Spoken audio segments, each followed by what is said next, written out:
बिस्मिल्लाहिर्रहमानिर्रहीम। अस्सलाम वालेकुम स्टूडेंट्स, उम्मीद है आप खैरियत से होंगे। आज 7th क्लास कंप्यूटर का टाइप्स ऑफ ऑपरेटिंग सिस्टम के बारे में स्टडी करना है। हमने टाइप्स ऑफ ऑपरेटिंग सिस्टम क्या क्या होती हैं हमने थोड़ी सी पहले स्टडी की हैं। GUI, DOS, CLI।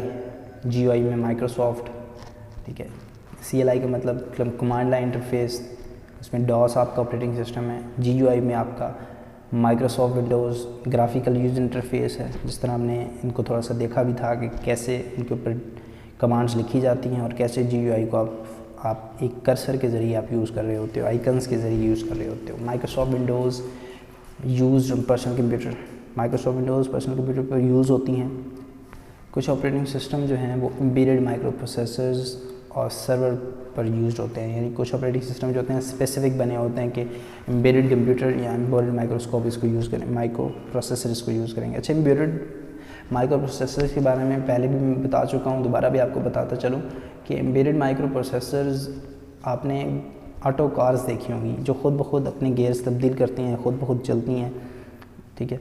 तो उनके अंदर ये एम्बेडेड माइक्रो प्रोसेसर लगा होता है। उसके अंदर कोई प्रोग्राम इंस्टॉल्ड होता है, कोई ऑपरेटिंग सिस्टम इंस्टॉल होता है जो ऑटोमेटिकली वो वर्क करवा रहा होता है, रूटीन टास्क करवा रहा होता है, ठीक है। तो एम्बेडेड कंप्यूटर्स या सर्वर में हम वो यूज़ करते हैं। सर्वर क्या होता है? सर्वर हम पहले भी आई थिंक स्टडी कर चुके हैं, नहीं किया तो हम देख लेते हैं कि server is a very powerful computer that is used in networks. Networks में यूज़ होता है। नेटवर्क्स का मतलब मतलब एक कंप्यूटर का दूसरे कंप्यूटर के साथ कनेक्शन को हम क्या कहते हैं? नेटवर्क कहते हैं। एक कंप्यूटर का दूसरे कंप्यूटर के साथ कनेक्ट होना नेटवर्किंग कहलाता है या नेटवर्क्स कहलाता है। सम OS run only on system of equipments and manufacturers. कुछ जो OS हैं, ऑपरेटिंग सिस्टम हैं, वो जो बनाने वाला है इक्विपमेंट को, फ़र्ज़ करें कोई डिवाइस बनी है, स्पेसिफिक डिवाइस है, तो वो सिर्फ मैन्युफैक्चरर ने ही बनाई है, तो फिर मैन्युफैक्चरर के लिए ही स्पेसिफ़िक बनाया जाएगा उसको, OS को, ऑपरेटिंग सिस्टम को स्पेसिफ़िक बनाया जाएगा। ये नहीं है कि हर बंदा जो है उस ऑपरेटिंग सिस्टम को यूज़ करेगा, ठीक है। Many OS work on many types of hardware. Different जो ऑपरेटिंग सिस्टम है डिफरेंट टाइप की हार्डवेयर्स के ऊपर काम करते हैं। जैसे कि आपको पता होगा कि आपने दो टाइप के फ़ोन्स देखे हैं, एक होते हैं एंड्रॉयड फ़ोन्स और दूसरे होते हैं आईफोन्स।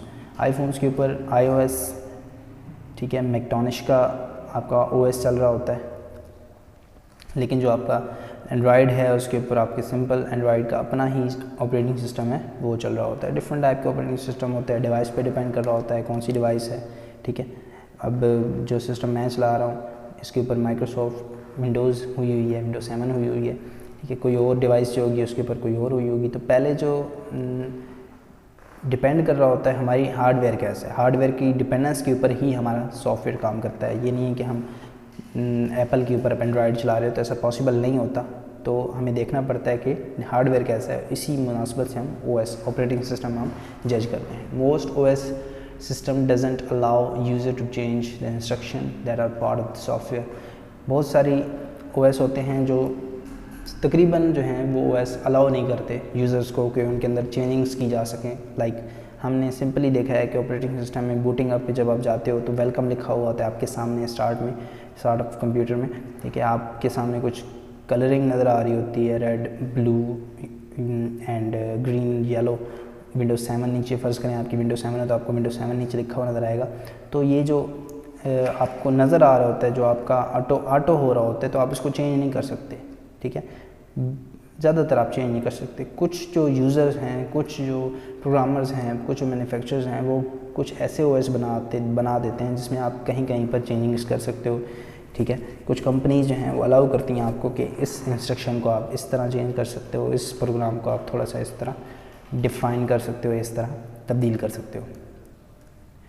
ओपन सोर्स सॉफ्टवेयर वही होते हैं जिसमें आपको अपनी यानी यूज़र को अलाउ किया जाता है कि वो अपनी ज़रूरत के हिसाब से उस इंस्ट्रक्शंस को तब्दील कर दे, OS की इंस्ट्रक्शंस को तब्दील कर दें, यानी जो भी लिखा हुआ है उसको अपने हिसाब से तब्दील करें। फॉर एग्जांपल आप चाहते हैं कि मुझे वेलकम लिखा हुआ नज़र ना आए, मुझे लिखा हुआ नज़र आए कि welcome to my computer, welcome to my PC, ठीक है। डिफरेंट टाइप की आप डिफरेंट चाहते हैं कि आपका सिस्टम आपको डिफरेंट आउटपुट दे, तो आप चेंजिंग कर सकते हैं। तो इस तरह के जब OS बनाते हैं तो उसको हम ओपन सोर्स सॉफ्टवेयर कहते हैं। क्या कहते हैं? Open source software.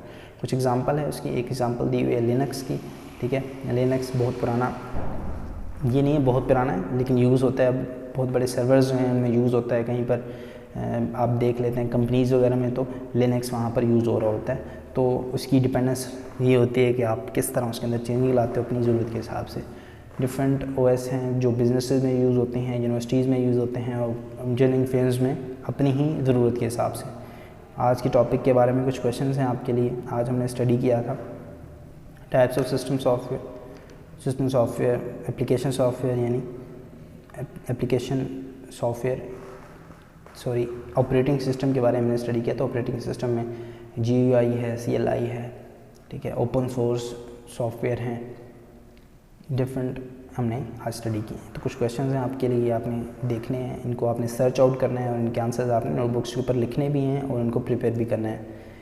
कोई भी प्रॉब्लम है इस टॉपिक में तो आप मुझसे डिस्कस कर सकते हैं। नेक्स्ट लेक्चर तक के लिए अल्लाह।